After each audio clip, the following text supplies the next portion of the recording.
already, right then they're friends. So I've been down in Central America for a couple of months at least, right? And I came down here kind of on a last minute sort of, I need to get out of flipping town. Things are driving me nuts. And I came down here to find that the things that are driving me nuts are nothing compared to what people have to deal with. One of the things that was really troubling to me was somebody had like hacked my computer, and this happened during the pandemic. And you know, you can really compromise somebody's image by, you know, like modifying with his, you know, scent and red and whatever, right? And you know, and this really bothered me in terms of businesses and stuff too. It's ironically, unfortunately, just happened to a friend of mine. And it's one of those things that, like, after a while, you know, people are like, dude, that doesn't really happen. Are you sure you're all there? And I feel awful because a really great freaking rock solid guy is now dealing with the same thing. Why somebody targets you, who knows, whatever, right? But anyway, I'm like, you know, somebody like,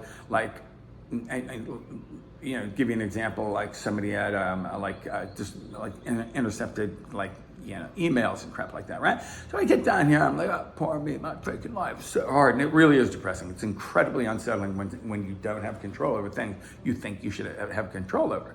However, I got a great dose of reality from, you know, life in other countries. I, for example, in one of these countries in Central America, befriended a guy who was a very successful guy, has a family, I really like this guy, has a family. He like, you know, takes good care of his kids, owns stores and numerous stores. And one of the problems that they have, and I have to be a little careful about the way I talk about this, but there's a criminal element, and you know, straight up like extortion is just like freaking. When I was younger, I didn't know what that meant. It basically means that somebody comes to your place of business or wherever, and basically says, "Give me money, or I will, you know, cause you great harm. I will potentially kill you, your family, and burn your store down, whatever," right? So, you know, like you don't think about that happening. Like, you know, this poor guy freaking was like, you know, I'm going to take the necessary precautions to build up my business. He hired a family member to guard the store, and there's loads of guns down here. Everybody's got a gun, everybody's got a private guard. And the criminal element, I'm going to call it, arrived at the store, was like, "Who do you think you are guarding the store?" Took the freaking gun from the family member, shot and killed him. Wow, right? You know, I think I got it bad because, you know, somebody like, you know, like modified an email and put the wrong verb tense. I mean, it's really been a dose of reality like that. So in this case, this cat just like shut down shop, moved to another country for a while, you know, finally came back. I mean, this guy's a freaking survivor. He's a freaking superstar in my book. Starts another business, same freaking thing happens. You know, same problem, different, you know, country. I mean, this is kind of common in some countries. And I'm gonna, you know, let's not think about where and who. Let's just generalize, you know, because I don't want to cause trouble for anybody. The one thing that was kind of interesting that did happen to me, and this I didn't see coming, charismatic guy, right? I was at a resort, not the kind of thing I like to do, but I have befriended a family. I'm like, you know, surrogate family. It's really quite fun. I happen to have a little bit of money, and you know, it was like, okay, this would make you quite happy, so let's go ahead and do this. So we go to this like all-inclusive resort. Really not my thing. I, you know, prefer a couple coconut palms and a hammock. But we stay at a resort kind of place, and you make the most out of things. I've come to realize, you know, I'm old now. I've spent my whole freaking life doing what I want when I want to. So it's really actually kind of fun. I might go on a cruise someday just to see what it's like, you know what I mean? Be like, no way, man. I'll swim across the ocean. Whatever, you know what I mean? You're with people who are having a good time. You can have a good time with them. And in this case, this was what was going on. They get like all you can eat and drink, and it's kind of funny because I don't really like food that much, and I don't drink, so it was kind of like, what am I gonna do, right? So I rent this freaking jet ski, and it was good. It was fast, and it was near the opening of like this Estero opened out to the ocean, so you could maybe go in the air a little bit, and I did, and granted, probably higher and further than you'd normally do, but the rusted handlebar, it was because the handlebar was rusted. You should not freaking bend a handlebar by riding a jet ski. Anyway, brought this back, and this is the one time that I ran into a little bit of trouble, because I brought it back and I was like, yo, man, I'm not tripping on you. You're the salt water oxidation. Yeah, let me explain. That's what happens, but bent a little bit. No big deal. Long story short, I went to go check out of the hotel, which was not cheap at all. And like this, pompous little posse of like pricks come, freaking swarming me like, yo, your freaking credit card's canceled. I'm like, why would you know that? Because they're like, we just charged $700 for your freaking handlebar, a little piece of metal, right? I'm like, okay, well, that's not really too cool. You didn't tell me that. They're like, no way. It says right here in the contract. The contract, says, if you misuse something and cause damage. I obviously didn't misuse anything. But they called the police, and I figured, no worries. You know what I mean? Like, I speak the language well. Freaking, let me get you a cup of coffee. It's just so obvious. Let's walk over to the freaking jet ski, and you'll see that this freaking rusted thing freaking bent, right? But anyway, and actually this is not uncommon. In lesser developed nations, police aren't often paid well. And part of the way they get paid is by making sure that somebody like you gets charged $700 for a bent piece of metal, and then they get like half of it. So this went on for a while. I really was a little slow to catch on to the fact. I speak Spanish fluently, but there's another way of saying that you're going to jail that I didn't recognize. So I'm with my friends, right? And they indicate to me like, $700 you're going to jail. And I was like, hold on, would you like a cup of coffee? And my friend was like, no. Nobody, we're not drinking coffee anymore. And I was like, okay. So I had already gotten a fraud alert from my credit card. And they were like, look, if you say yes, we'll pay this. If you say no, we're not going to pay, but your credit card's going to be canceled. And this was the last of my credit cards that were still functional. So I was kind of stressed about it, right? It really is uncomfortable. More organized people do things like, there's really intelligent and simple things you can do with like your phone, crap like that. I just don't get around to doing them. So I was really down to like my sort of mad money hidden in a secret compartment to be able to make it home. I've done that. I ran out of money, bought a Belize, like hitchhiked home, college days, whatever. Around that time, it was really stupid. I also ran across the Mexican border wearing a Mexican poncho. Spring break. Don't do that. In fact, don't even repeat that. I didn't say that. But anyway. So where were we? I had to call the credit card company and say, hey, look, here's what's up. You got to freaking run that. And then I explained to them what had happened. And I have to say, Chase, Sparks, Capital One is who that was. Yeah, Capital One was really flipping cool. They were like, don't worry about it. We'll work with you. And so I was able to get out of that situation. And then it does kind of concern you because you're like, okay. And then it bounced out to Guatemala, which is freaking magic. And came back and was like, if I get to the border, and they got me on the register of like evil people, but they're not that organized and everything's okay as far as that goes. But anyway, so the things that have been really stressing me out, like I cannot live, because honestly, it's stressful when your, communications are interrupted. They don't have to all be interrupted for them to constantly bother you. Like, it's like, I use the example of like, you only have to soil somebody's toothbrush once for it to ruin every morning. You know what I mean? Like, I think that kind of describes well enough. it really had me on edge, right? So I was kind of like, and that's kind of why I was like, you know what, screw it, I cannot efficiently and effectively operate business in San Francisco under these circumstances. The one thing I know I can do, and I was worried about the credit card situation, and I could have done things better, but you know, you get stressed to the point that you're no longer really functioning at your maximum capacity. So I just took, a stack of cash and a couple credit cards and bought a ticket in the morning and left in the afternoon, one-way ticket to a undisclosed destination in Central America where I am currently residing. And I did buy a ticket back, but I'm okay with this because I'm recharged, I'm grounded. No, it really is very interesting because, like when people, like when somebody messes with things like think about it, your computer, your phone, your technology, you don't have to mess with that all the time to mess with somebody all the time. Like even just the most simple things, like I bought a new phone for the sake of, a new phone, new company and everything like that. And I don't really know for sure, but it seems like somebody was able to find out what the phone number was.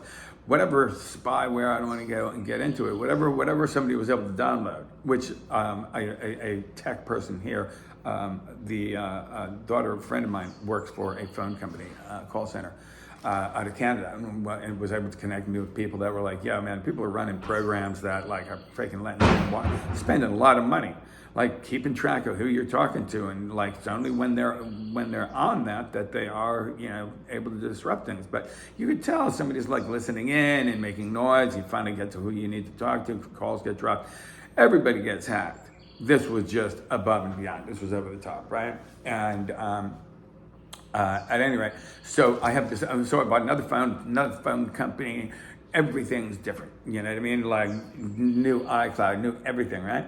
And it appears that the one thing they've been able to do was some snarky little freaking annoying things like what's the phone number, and then I guess you can call all these annoying information places. Like I get weather reports and road reports and government reports and support this, support that, just constant phone calls on this new phone number, which, what are you going to do? Are you live with it? The one thing I've, learned to do is just be kind of patient, I guess.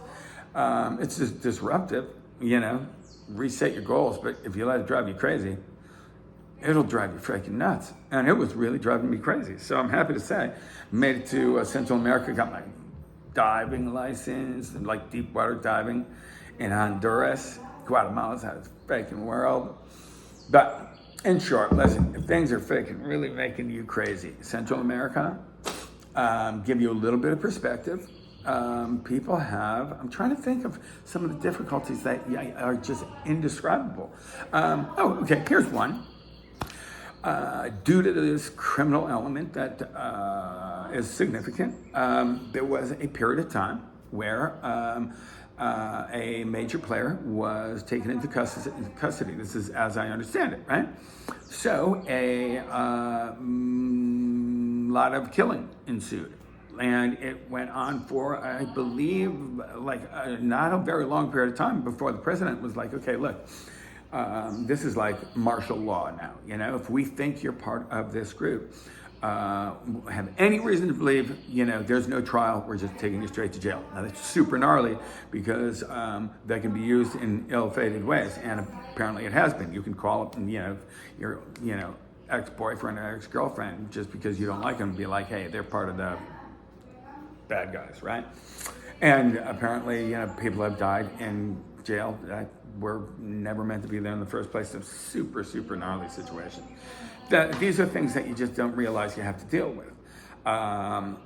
One friend of mine went, and it's kind of crazy when you think about this being crazy.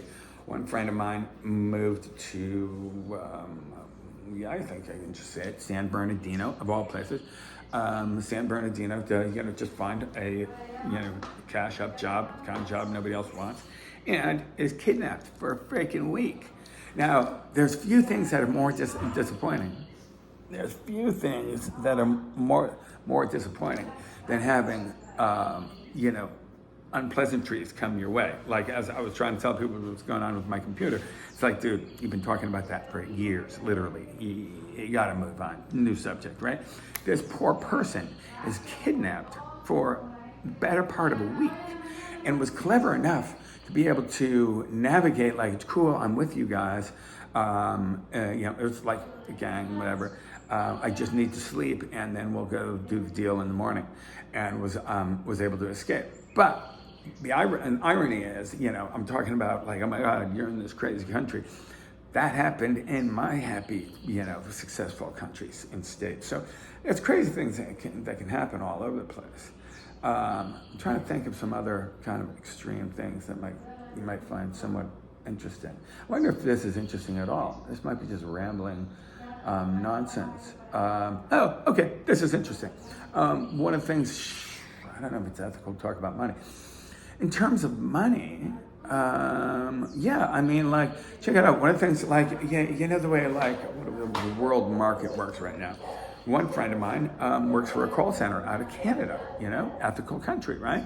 But, you know, and this does speak to sort of, you know, the world market and how this affects, you know, who's taking whose job. Like, you know, there was a lot of talk about, you know, immigrants coming to America and taking our jobs.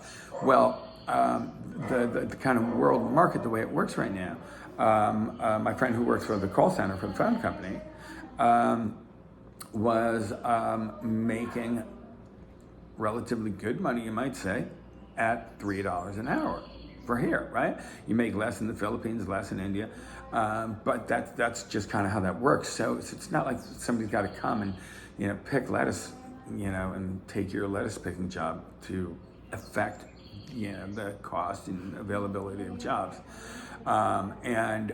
This person has a scholarship to go study medicine in Germany, which is pretty freaking cool, really ambitious individual. I can't tell you how much I admire her.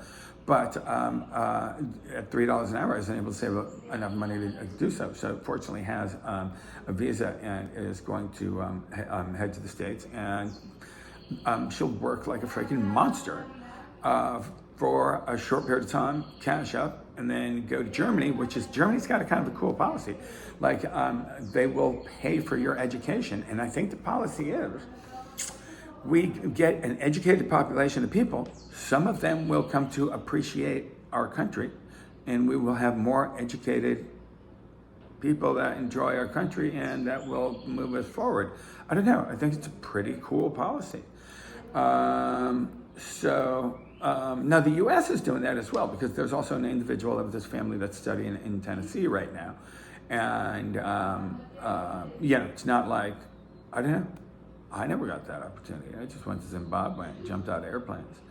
That was fun too. Not a good idea. Don't trust a parachute in Zimbabwe in the 90s. Didn't work once, but that's another story. Anyway, look, so I'm sort of like happy to say, I'm kind of grounded. I spent so much time waking up in the morning just being like, oh my God, what's gonna happen today? Somebody's gonna mess with my computer, make me look bad. And, you know what I mean? Like, I don't know, that's just fragile ego stuff, but I don't like looking bad. And like, I don't react really well to it. Like the stomach parasites, did I mention that? Oh my God, flipping nuisance. Rather than just being intelligent and being like, yo, you have a problem, address it. I'm like, I'm just weak. Oh man, that was awful. I had asthma, same problem. You know, surfing, I'm like, I'm just scared. No, you can't freaking breathe. So like, don't let your fragile ego ruin things for you. You know what I mean? If you think you have an issue, maybe talk to somebody about it. Because I think we all got issues. And at least a couple of my little issues I got sorted out here. That's about all I got to say about that. Having a fantastic time. Amazing time. About to head to the beach to go surf. Just had my hernia scar healed, hopefully. And what else did we do? I've got like new veneers that are going on my teeth. A couple days from now, zirconia veneers. Like, we have great medical and dental in the States, but you know, I don't think I have to convince you. There's a variety of different reasons that make it cost prohibitive. So dental work in some in Central America. I'm trying to keep this vague. You can talk to me instant message me. I'll tell you where to go.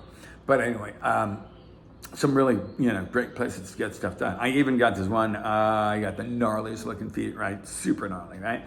And they have this laser surgery that apparently like kills toenail fungus. This, I don't think it's gonna work.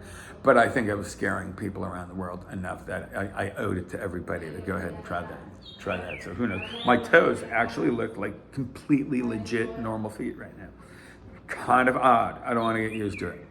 But anyway, Terry checking in from Central America. And I did buy a ticket. It was so depressing. I don't want to go home. But there are good things that are I love home, and it's just tough to say goodbye to this. And you want to leave before you want to leave. You know what I mean? You don't want to get to the point where you're like, I'm sick of this place. So I did buy a ticket and heading home, and I'll keep you posted. For now, I guess it's off to the beach. Then I think tomorrow's the dentist. And anyway, life is good. Hope you're enjoying it.